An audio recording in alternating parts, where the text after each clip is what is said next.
my vlog, isang magandang gabi sa inyong lahat mula dito sa Lasak City. So busy ang career ko mga karag-karag. Motherhood talaga yung peg ko ngayon kasi hinandaan ko si Kinoy ng kanyang birthday. Ayun siya, at saka yung girlfriend niya. See? Ayan. So andito din yung mga minions sa Lasak City.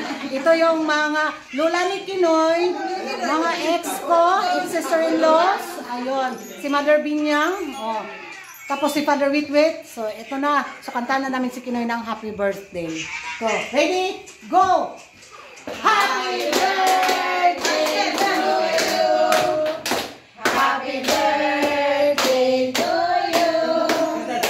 Happy birthday! Happy birthday! Happy birthday to you! Happy birthday nun! Ayan!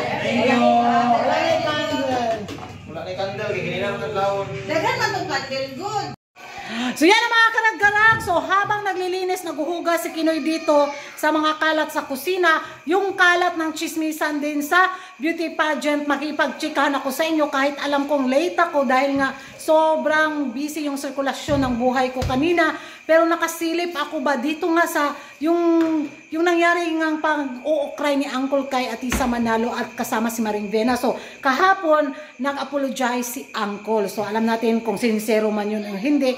So siya na lang talaga yung nakakaalam yung budhi ni Uncle. Pero kanina dumaan sa aking social media account yung din pa-eksena ni Maring Vena mga karag-karag.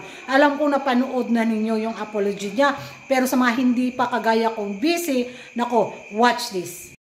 Truly respect all the Queen of the Philippines as well. I'm sending love from Thailand. Love you guys. Thank you. So dito banda, ayun. Wow. Ito yung mga adiktos sa Lasak City. Of course, si Dainenya. So, yun na yung mga latest, no? Narinig niyo na yung apology system galore ni Maring Vena na kung sa para lang siyang nakipag humingi ng apology bitaw sa nasabunutan niya ng buhok sa kanto na ay okay na, sorry na, ganun lang. Grabe, no? Dati big fan talaga ako ni Maring Vena. After ng kanyang dito parang namarkahan ng nga.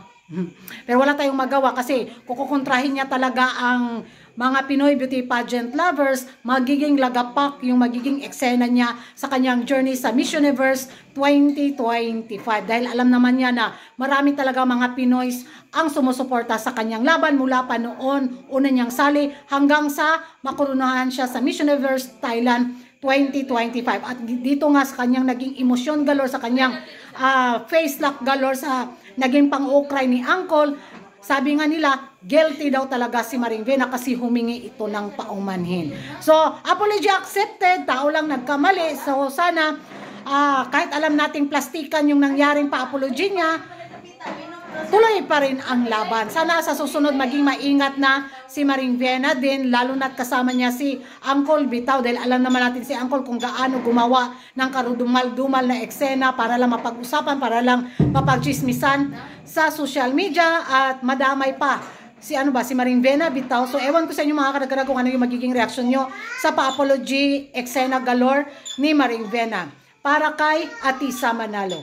Mag-ingay tayo sa comment section at kung hindi ka pa nakapag-subscribe sa YouTube channel ko, don't forget to like and subscribe ko rin karag and hit the notification bell para updated kayo sa mga latest kaganapan at click na yung sa mundo ng beauty pageant. And thank you for watching.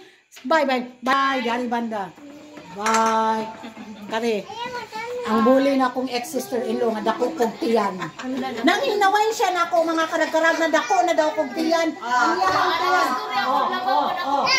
Hiyang pag-isa. So yun mga karag-karag dyan na exit ako kay murag dako dyan akong tiyan kumpara sa iyahan.